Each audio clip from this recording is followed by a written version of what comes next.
It's going to be kind of a bit of a babble video. I've got a whole host of things to cover here as I'm multitasking. So as I'm talking about the doom and destruction of the world, I'm going to make some food. So anyway, somebody commented, you ruin my appetite whenever you do these kind of videos just before supper. My bad, but it's still good eating. And I got no excuses. You still have to eat your vegetables, even though, even if the world might cool off in any given moment. Whatever. You got to plan ahead, right? So, okay, Jade helm. I don't know really how to address this one because is it being blown out of proportion? Possibly yes. Is it not really moving towards what I think? Is it moving towards what I think it's moving towards? Yes. First, you have to understand, a lot of people have different opinions on what's really going on there.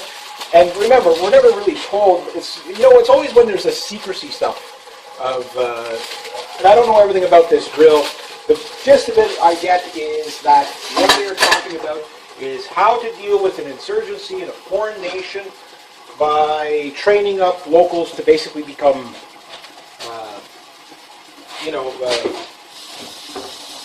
basically a proxy army. It's about kind of training proxy armies. So that's one way they're talking about it. Now, there's other things that are going on at the same time. There's a drill the Americans are going to be doing is something like another 6,500 soldiers in that kind of region. Basically, it's covering all South America, along the Mexican border and stuff like that. It's covering the southern United States mostly. And this thing's going to go on for a while. I don't know all the dates and times. If you do, go ahead and post it down below for others, But with that going on, if you take it as a complete legitimate exercise, it still has a multi-pronged effect, such as getting people used to the idea of seeing military on the police, on the streets, warships on the coast, attack helicopters in the sky. The black helicopters no longer have to be black helicopters because they just fly them down the center of the crowded streets, so to speak. So when you're looking at it like that, you can see that yes, it does get people used to living in a people who are from another place, let's say like Nicaragua or where else.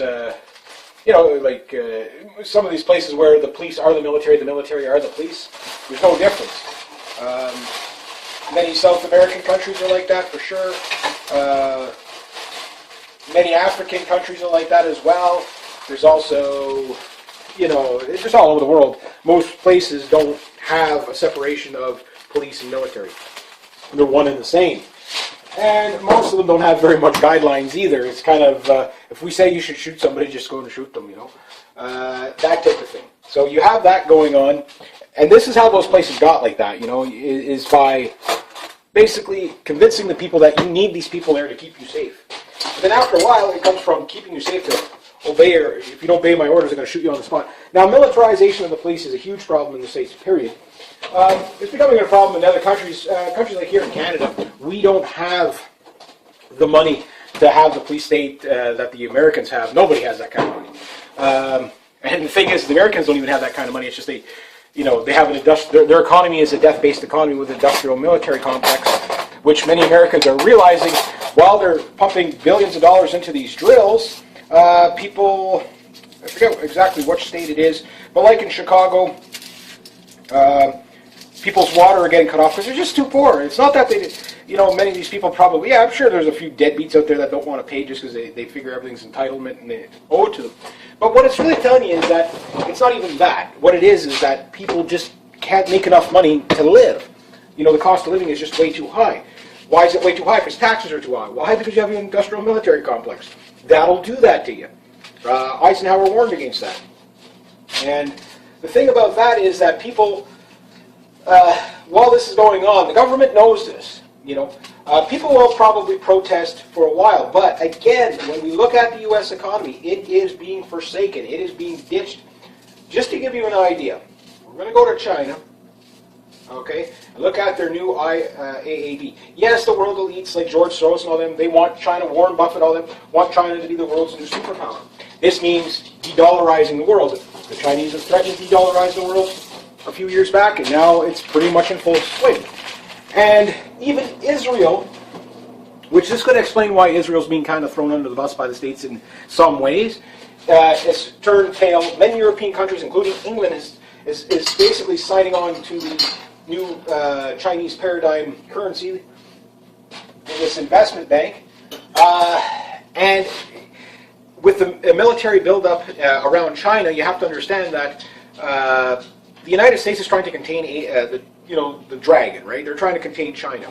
So that's why the militarization of just that cost per day could probably pay for free water for everybody in the States. You know what I mean? But that said, you're missing the bigger point. China is the briefcase full of money. Russia is the big guns to protect that briefcase. That's why China and Russia get along at this point. But they'll fight each other in the end. Corruption is corruption. The Chinese government is corrupt. The European governments are corrupt. The Russian government is corrupt. The American government is corrupt. Find me a government that's not corrupt. It doesn't exist on this planet. Unless it's run by the Easter Bunny or Santa Claus. You know what I'm saying? Not saying that they don't exist. I'm just saying, wow, that's pretty far-fetched. No, there's no such thing as a corrupt government. But you get the idea. So if this paradigm shift, people they don't know what's going on because the mainstream TV tells them that there's this wonderful recovery going on when there's absolutely no recovery going on. Once you understand how the numbers, they come to a 5%. Okay, if you have 5% unemployment in your country, okay, of 318 to 320 million minus give or take 10 or 20 million illegals, okay, who's not going to be able to afford to pay their water bill? Let alone this city. Now, I'm not talking a handful of people in the city. I'm talking this city. It's broken. It's societal collapse is what's happening. Now, when you go over to give you an idea, and this is something people had said that with the foreign policy of the United States and backing all these Israeli wars and stuff like that, and neocon type stuff, eventually at some point people are, like Max Kaiser said, the United States has a death-based economy, debt and bombs. They can export debt, and basically that's it. Or they go to war. That's all they have. If they don't do that, they implode. So the Chinese know this, and the Chinese are still the number one creditor to the Americans. But the Chinese are taking that debt and going around the world and buying things in U.S. dollars to get rid of that $4 trillion they have. Why? Because if they send it back to because they can use it now. Basically, they're going to take a currency they know that they can make worthless like that just by sending it back to the States. But why do that when you can go to this country, that country, and buy it? You know what I mean? They're playing this one good.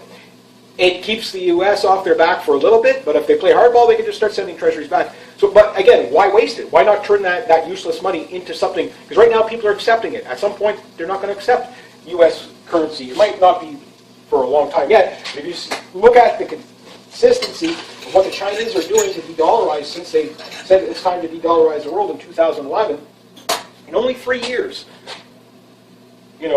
or 4 years, I mean, well, it was probably more 2012 where they really started pushing it, but you get the idea. 2-3 years, the world's switching paradigms. And yes, the IMF is going along with this. All these big oligarchs at the top, they're going to go along with it because, again, the money currency doesn't matter. It never did. It never will. It's a piece of paper. It's an IOU. What is going on is basically they're taking that currency, okay, and they're just putting a new face on it. They're saying, we don't care. Rothschild said it, one of the Rothschilds said it 100 years ago. Give us the ability to print a nation's money. I care not who makes its laws. So really, do you really care about the nation? No, they don't care about the nation. That gives them the ability. All they care is that they have that slavery card to print money. That's it. So they don't care if they're printing U.S. dollars or printing American dollars. It doesn't matter. It's the paradigm. It's the idea that people are going to do trade in it, that you can control that. That's the only part they care about. Everything else is really kind of doesn't matter. But what does matter is the blowback from that. The blowback from that is when it starts off with people not being able to turn on or afford to pay their water bills, then hydro bills, then groceries, then rent, then the next thing you know, you have a mass amount of people in the middle of the streets screaming to be saved by a government that, well, they elected, and at the end of the day, it can't be done. 2 plus 2 will never make 5, never has, never will. And when that happens, exercises like Jade helm might actually come in quite useful. Now, on the conspiracy side of things, they say it's for gun confiscation, which it's multi-pronged. Think about it. Right now, we have Cuba basically, after Obama comes out and says, hey, you know what? 53 years of sanctions just don't work. We need to try something better. On the same day, he puts sanctions against Russia and Venezuela, but, you know, those are different sanctions, right? Now, Cuba is still a problem for the States because their amnesty that allows, you know, basically vacations for anybody and everybody, including people from Hezbollah or whatever. You know, the Cubans they're laughing at this. They're like, you're going to give us a good deal, and we don't really have to give. They're not giving them anything, and they don't have to. Why? Because they know why the Americans are doing this, or the American government, not the American people. The people that have the eyes to see and the ears to listen. Again, this comes back to Vladimir Putin. Yep, everything you see the Americans do in foreign policy is either against Russia or China. You know, like this proxy war between Saudi Arabia and Iran is, at the end of the day, is against Russia and China. And if you follow my channel, you know why. Follow the money and figure it out. So right now, the Cubans aren't making any good on any of the deals they've made with Obama, and yet they're still getting more and more. The concessions are made on the American side. Why is that? Well, it's simple. Because of Vladimir Putin going to Cuba and paying off 90%, 90+% of Cuba's debt to Russia, this helped out the Cubans big time. So what, you know, is Vladimir Putin like the, you know, Robin Hood or something? No. He bought something, and I'll tell you what he bought. He bought probably, I would imagine, naval ports, you know, rights to naval ports, rights to land bombers. He bought himself military strategic point for the United States. And yes, the Russians once again came out and reaffirmed, yes, there will be Russian aircraft patrolling in the Gulf of Mexico this spring and summer, which there's a report a couple of days ago, there were Russian bombers just kind of hanging out off the coast of California once again. Why they're there, they don't know. There's even ships out there. We know why. This is surveillance. RIMPAC. They invite the Chinese to RIMPAC in 2012. What does China do? They send their electronic warfare ship to not participate, but just to stay off the coast. How much stuff did they steal with that? And again, it's probably, there is, you know, those utopian kind of politicians saying, well, if we just play well with these guys, maybe we could change relations. It's not that kind of a relationship. You know, you're never going to play well with the Russian. You're never going to play well with the Chinese. You're either going to be taken over them, or you're going to keep them at bay. That's it. That's the only two real things that are going to go on, right? You know, just watch what these countries do for them. China, again, they know that it's easier to buy up a country than it is to go to war with it to take its resources over. The Americans have the different approach. They destroy a country to get its resources in the name of democracy and freedom. Now, many U.S. soldiers, or the lack thereof, are picking up on this. You know, many guys are getting out and say, that's it, you know. They're warning, you know, we're not going to go fight for bankers. They don't know who they're fighting for. They're going there to all these countries to destroy them, and you pick up on the fact that you're destroying them, but you don't know why. You know, and a lot of people are, again, they know there's something wrong, but they don't know exactly what. People are understanding that the economy is leaving the people. You know, and of course, how do you get a high job number? Well, when you divide one work week amongst 3 people and everybody's working 15 hours a week or whatever, you can say, oh yeah, well, there's more people employed, but everybody's been taken down a big notch. Number one, not only in low-wage jobs, but part-time work. So if you add it up in full-time work, yeah, you have a major problem. But if you add everybody up in part-time work, sure, you might have a 5% unemployment rate.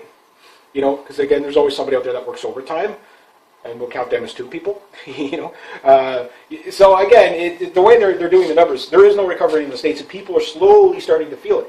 The groceries are going up, the fuel's going up, the hydro's going up, everything's, even here in Canada. I mean, look, Alberta takes a 4-month hit from Saudi Arabia's, you know, drop in oil, okay, and it's going to take 10 years to balance the budget in Alberta, which had pretty much no debt in the first place.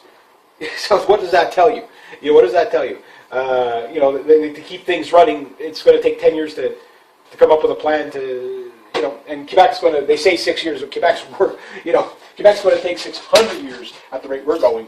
Again, but that's what happens when you have leftists and globalists in power, not in the interest of your country. So people in the States, they're going to rise up at some point. You know, they're seeing the police state. They're seeing the militarization of the police. I just covered a video today of a 50-some-year-old man being shot in the back 8 times by a South Carolina cop. You know, comply or die. People are not going to put up with that in the masses. So you got to take the police state to the next state, and that's basically a militarized state, not a police state. So that's even worse. So this is where Jade Helm can kind of hit the conspiracy thing. Yes, I think Alex Jones is, you know, a sensationalist. He makes his money out of fear porn. You know, anybody that can't see through that, you know, you know, it is what it is. It doesn't mean the man's off his rocker. He might blow things out of proportion, sure. He might be even again cashing in on it, sure. Okay, fine, fair enough. But he's still giving you a hell of a beacon to follow, you know. And it doesn't really mean he's wrong. So to me, I'm not looking at it as, is this the complete, even Steve Quayle, you know, has, you know, the red, blue, green list, his theory on it, you know, for gun confiscation. I don't think it's about gun confiscation. The guns are nothing. You know, the guns are nothing. I don't even know why any of the politicians would even consider going after them. You know, it makes no sense. It's, you know, Abrams tanks, AR-15. Who do you think is going to have the upper hand? You know what I mean? Apache helicopter. You know, again. Now, I do understand why they fear that. Well, it's the numbers game. You know, somebody in an Abrams tank has to get out and take a leak at some point, right? you know. So if you've ticked off the masses of your populace, okay, then yeah, gun confiscation does kind of play into that. Because you're not for the people. You're going to do something very evil to the people, and the people are going to figure it out. And when they do, you're going to have a pitchfork revolution. So that's what I think might be one of the multi-pronged effects of this Jade Helm thing. I mean, these things are supposed to build relations between the community and, you know, communities and the military. Again, ever since they have allowed, you know, military drills off of military bases and in populated areas, it's made people more paranoid than anything. Why? Because again, nobody, you know, we want a military, but we don't want it on our blocks. You know what I mean? So when you look at it like that, no, training for martial law, people will figure out just by watching it. Okay, these people, they're training for insurgents, but they're, you know, they consider this Texas a hostile state, Utah a hostile state, everywhere along the southern border a hostile state, that type of thing.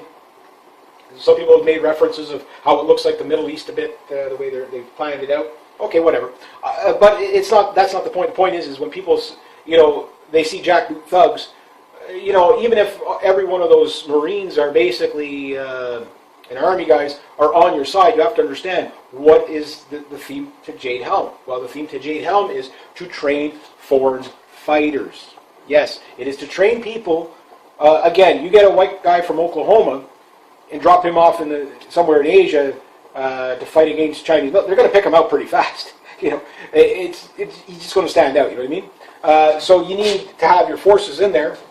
This is no different from what they've done in Afghanistan against the Russians in the 1970s, 1980s. It's no different. That's what's going on with the Kurds against ISIS, or the Free Syrian Army, which is ISIS, against Assad. It's the same kind of. That's how you train up your proxy war guys. So the question is, who are they really looking to train?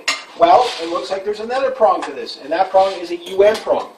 So again, you take your best trained guys, you go bring in all these multi-nations to train them how to do gun confiscation, become a foreign mercenary fighter for a proxy war, and you can train them for civil defense and all this stuff.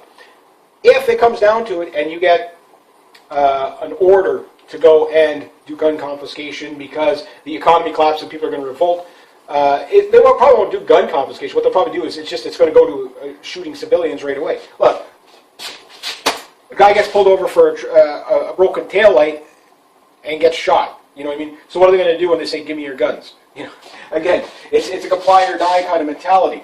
The SS used the same tactic. You know, the Stasi used the same tactic. The Red Army used the same tactic.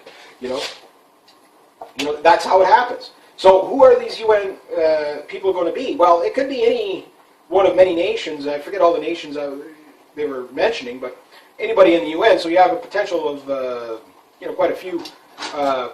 Basically, blue helmets coming up your driveway to do gun confiscation. You have that potential's there. Because why? I don't think the American soldiers that are in the military right now would go along with it. Most of them probably would, but you never know. I mean, think of all the German, soldiers that listened to Hitler. I mean, I was just following orders.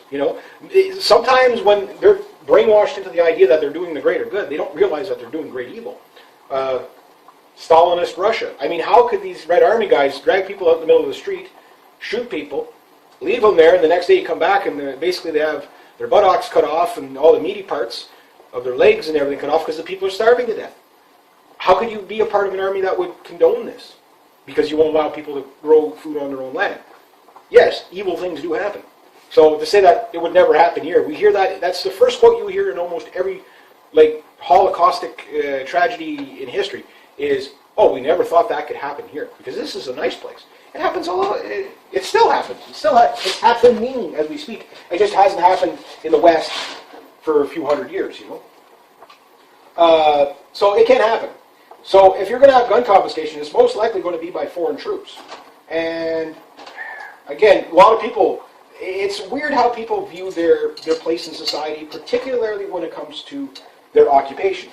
Oh my God, I get fired, my family. So again, are you really that concerned about your paycheck, versus your liberty?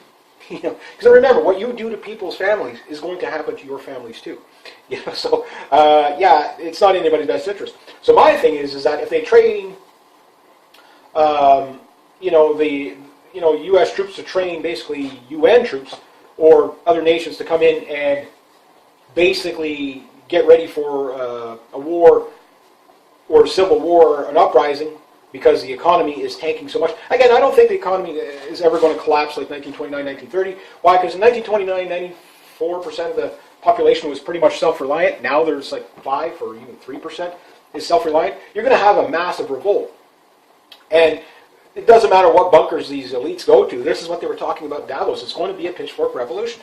And when that happens, again, these people, them and their families, will never ever be able to show their faces in the light of day. They'll be killed.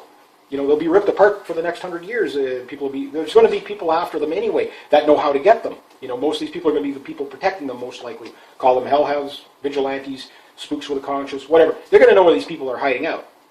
So it won't matter. So you need to crack down on that. Maybe Steve Quayle is right on the red, blue, green list, but I don't think it's that. I don't think it's going to be that. Now, yes, China did come out a good while back, urging Obama to do gun confiscation and disarm the populace. Again, this could have more to do with the Chinese free trade zones that are being built in the States. Yes, all 270 of them are going to be Chinese sovereign territory, and many of them are already built.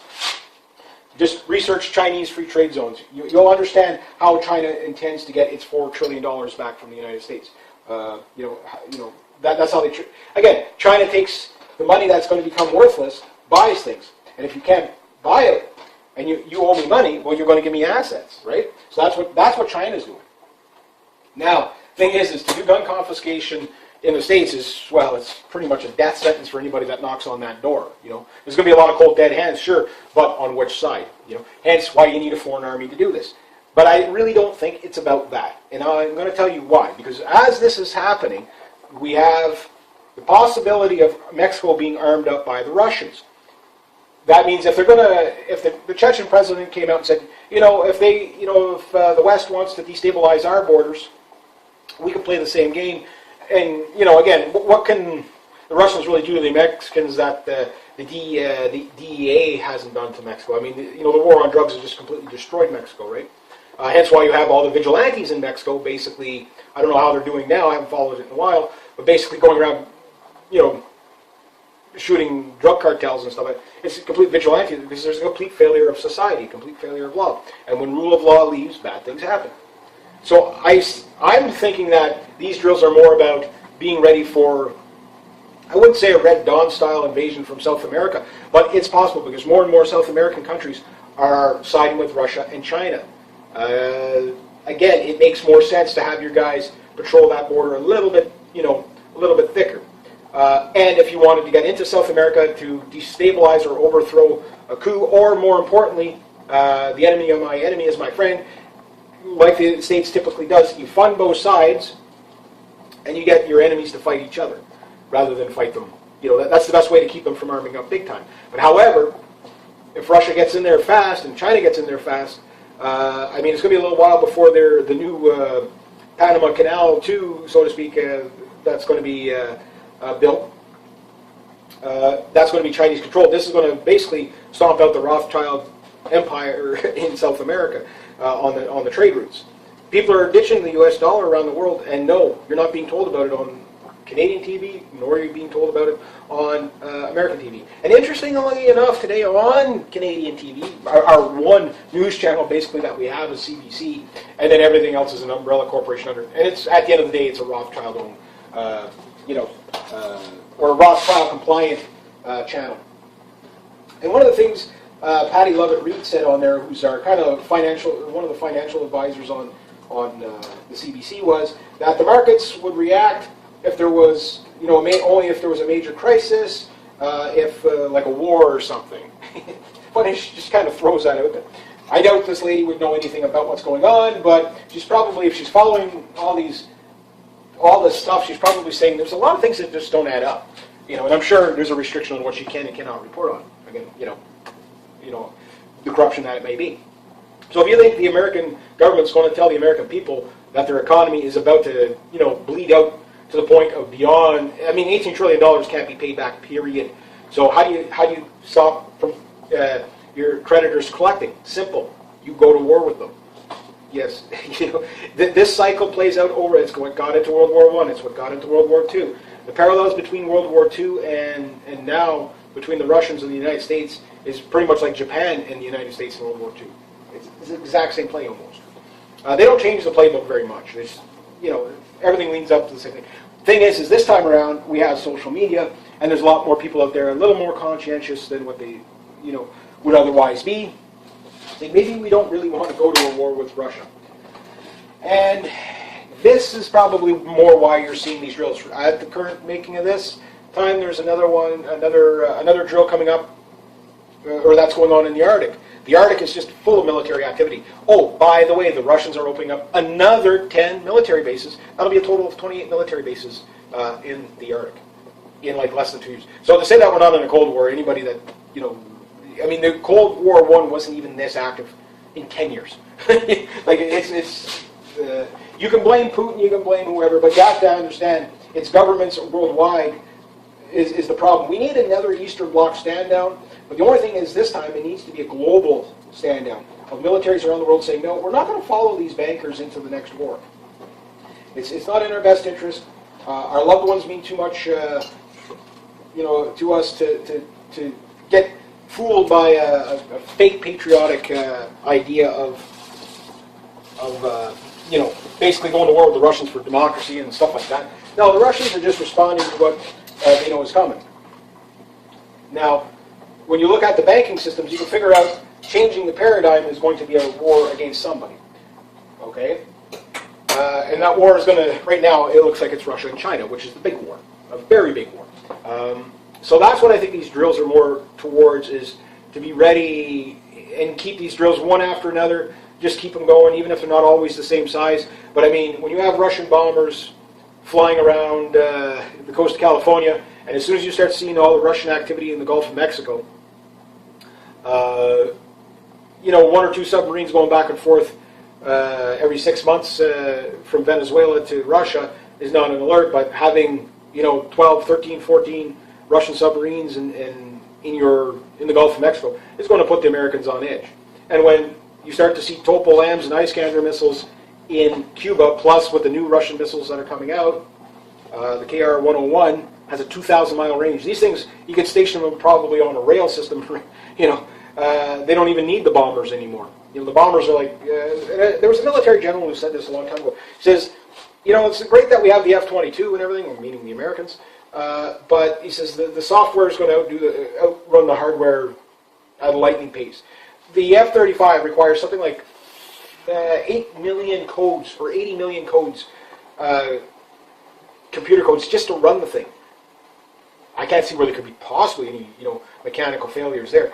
Again, make work project. It makes absolutely no sense to do that way. Now, at the talk of this, you have to understand up here in Canada, there's been a bit of a talk about because just as the Russians are announcing this new missile that they're ready to come online, here in Canada we're working with NORAD. We've already been a part of NORAD, but we're not a part of the missile shield. Basically, right now, Canada has no air defense except for one destroyer, which could be anywhere around the planet at this certain time, the Athabascan.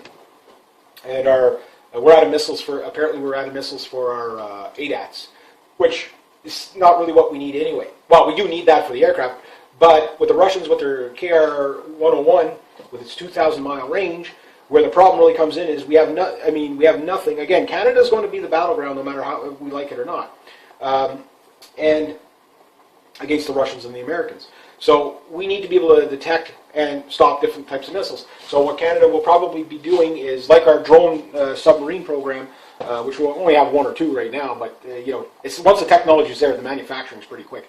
So what we might be doing, but it might take 10 years to do, which we don't have that kind of time, is develop basically a missile detection system to basically detect small, medium, large missiles, low-flying missiles, high-altitude missiles, and Canada's pretty good for technology like that.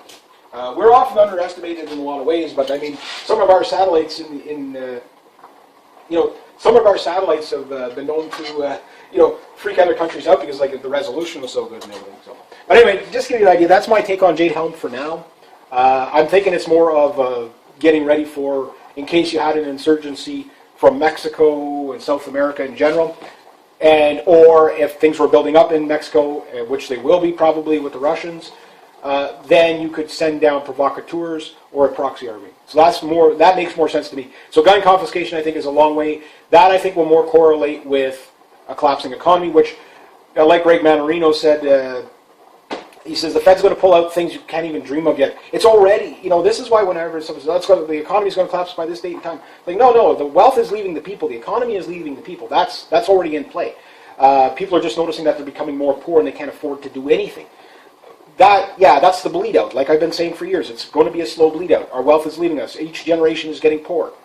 But to kick the can down the road, they're going to come up with all kinds. It's already a corrupt system. It's already should have collapsed 100 times since 2008. It's already a corrupt system. So they're just kicking it down the road. They can do this for decades if they want. So the thing is, it's only when the people are sick and tired to be sick and tired and say, okay, government, get out of our way, that's when they'll do stuff like that. But in that time, if we don't go to war first. But when you look at all the military buildups around the world, in the Arctic, particularly around China, and something that's even consider this, as this empire switched, and this is not new in history. I mean, these have happened many times where economies have collapsed and empires have fallen, and rise to a new one. I don't like the idea of the Chinese having the new empire because I don't want to be under communistic rule, But anyway, consider what we're under now. We're screwed no matter which way we go. But even Taiwan, okay, which if you ask Beijing what they think about Taiwan, they'll say there is no Taiwan. That was one of the reasons why Taiwan sided with the United States. But even Taiwan signed on to the Asian Infrastructure Investment Bank. Okay, what does that tell you? Israel's, last minute kind of jumped in on this deal. That tells you a lot of things. France and Germany and I think. Italy's signed on to it. We haven't yet. I don't think we can. I think the deadline's gone. We don't really need it. It's just if we can get the right politicians or get our politicians under control, maybe we can control our resources again here in Canada. That's not going to happen anytime soon because people aren't hurting enough here yet. Not really. Again, normal. Somebody posted a comment. This is no. I've heard this several times. You elect the government you deserve. When people are complacent. Einstein said it best. Said, "World, how does it go? The world won't be destroyed by people who don't know the difference. It will be destroyed by people who know the difference and do nothing. The good men do nothing, kind of. So Einstein said that, but he probably stole that comment from all it takes for tyranny to succeed is for good men to do nothing. It's the same mantra, and I think at some point." Good men are going to start stepping up. So you might want a foreign military there to come and, the Obama, stronger than, just as good at, just as well-funded military is pretty much rolling out now, the domestic stuff. But it's literally that. The DHS is a domestic army. It's meant for American people. It's not meant for jihadis over there and stuff like that. It's not meant to protect the border from whoever's coming through. So what it's meant for is basically for the American people. And yeah, that's for martial law. So is it a martial law drill, Jade Helm 15? Again, I think it's going to fizzle out. It's going to go by and people are going to say it was nothing. But it is something. It's training. It's training for people that could do this to you, and that type of thing. And if any one of these scenarios, a war breaks out, an aggression from South America, which sounds impossible now, but if you follow this channel, you know what's going on geopolitically. It's not impossible. Cuban Missile Crisis 2.0 is that far away. So with that said, again, if that breaks out, you guys are trained up for it. If they have to go into South America, they've trained people to go and do it. That's how they do it in Afghanistan, Iraq, all the, it's just, this is it's a drill it's multifaceted, So if a populist uprising did happen, yes, they could use it for that. So it's multi-pronged because there's so much going on and so much uncertainty in the world. And again, the world elites are telling you, they're giving you all the sirens and blaring whistles that you need to know that there's something wrong. So I tell people, put food away. It's a good idea. A bag of rice, 18-pound bag of rice, $7, $8. Buy it now before it's 80. You know what I mean? That's all I'm saying. And when it hits 80, that's when you're going to see the crap hit the fan. So I guess I'll leave it at that, but that's my take on it. I don't know all the details on it yet. And there's a lot of stuff they're not, it's not being let known to the public. But I don't think it's going to be the gun confiscation that people think. That's not coming until the shit hits the fan. You know what I mean? So anyway, I guess I'll leave it at that. So please consider making a donation to the channel if you like this kind of content. Thank you very much to everybody who has. Rate, subscribe, share, comment, like, be true to yourself, be true to others. Always do the right thing. And remember, while you're listening to the show, you might actually learn something. Have yourself a great day, eh? Now I'm going to have some pork chops and vegetables. G'day, hey, hi, and welcome. Okay, it's going to be kind of a bit of a babble video. I've got a whole host of things to cover here as I'm multitasking. So as I'm talking about the doom and destruction of the world, I'm going to make some food. So anyway, somebody commented, you ruin my appetite whenever you do these kind of videos just before supper. My bad, but it's still good eating. And I got no excuses. You still have to eat your vegetables, even if the world might blow up in any given moment. Whatever. It's good. You got to plan ahead, right? So, okay, Jade Helm. I don't know really how to address this one because is it being blown out of proportion? Possibly yes. Is it not really moving towards what I think? Is it moving towards what I think it's moving towards? Yes. First, you have to understand, a lot of people have different opinions on what's really going on there.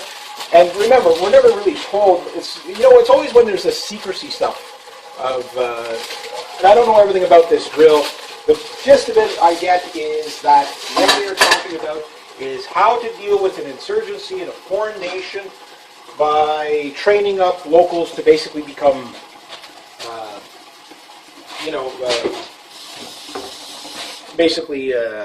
a proxy army. It's about kind of training proxy armies. So that's one way they're talking about it. Now, there's other things that are going on at the same time. There's a drill the Americans are going to be doing is something like another 6,500 soldiers in that kind of region. Basically, it's covering all South America, along the Mexican border and stuff like that. It's covering the southern United States mostly. And this thing's going to go on for a while. I don't know all the dates and times. If you do, go ahead and post it down below for others, But with that going on, if you take it as a complete legitimate exercise, it still has a multi-pronged effect, such as getting people used to the idea of seeing military on the police, on the streets, warships on the coast, attack helicopters in the sky. The black helicopters no longer have to be black helicopters because they just fly them down the center of the crowded streets, so to speak. So when you're looking at it like that, you can see that yes, it does get people used to living in a people who are from another place, let's say like Nicaragua or where else, some of these places where the police are the military are the police. There's no difference. Many South American countries are like that for sure. many African countries are like that as well. There's also, it's just all over the world. Most places don't have a separation of police and military. They're one and the same. And most of them don't have very much guidelines either. It's kind of, if we say you should shoot somebody, just go and shoot them, that type of thing. So you have that going on. And this is how those places got like that, is by basically convincing the people that you need these people there to keep you safe. But then after a while, it comes from keeping you safe to obey, or if you don't obey my orders, I'm going to shoot you on the spot. Now, militarization of the police is a huge problem in the States, period. It's becoming a problem in other countries. Countries like here in Canada, we don't have the money to have the police state that the Americans have. Nobody has that kind of money. And the thing is, the Americans don't even have that kind of money. It's just they have an their economy is a death-based economy with an industrial military complex, which many Americans are realizing while they're pumping billions of dollars into these drills. People, I forget exactly which state it is, but like in Chicago, people's water are getting cut off because they're just too poor. It's not that they, many of these people probably, I'm sure there's a few deadbeats out there that don't want to pay just because they figure everything's entitlement and they owe it to them. But what it's really telling you is that it's not even that. What it is that people just can't make enough money to live. The cost of living is just way too high. Why is it way too high? Because taxes are too high. Why? Because you have an industrial military complex. That'll do that to you. Eisenhower warned against that. And the thing about that is that people, while this is going on, the government knows this. People will probably protest for a while, but again, when we look at the U.S. economy, it is being forsaken. It is being ditched. Just to give you an idea, we're going to go to China, okay, and look at their new AAB. Yes, the world elites like George Soros and all them, they want China, Warren Buffett, all them, want China to be the world's new superpower. This means de-dollarizing the world. The Chinese have threatened to de-dollarize the world a few years back, and now it's pretty much in full swing. And even Israel, which this could explain why Israel's being kind of thrown under the bus by the States in some ways, has turned tail. Many European countries, including England, is basically signing on to the new Chinese paradigm currency in this investment bank. And with the military buildup around China, you have to understand that the United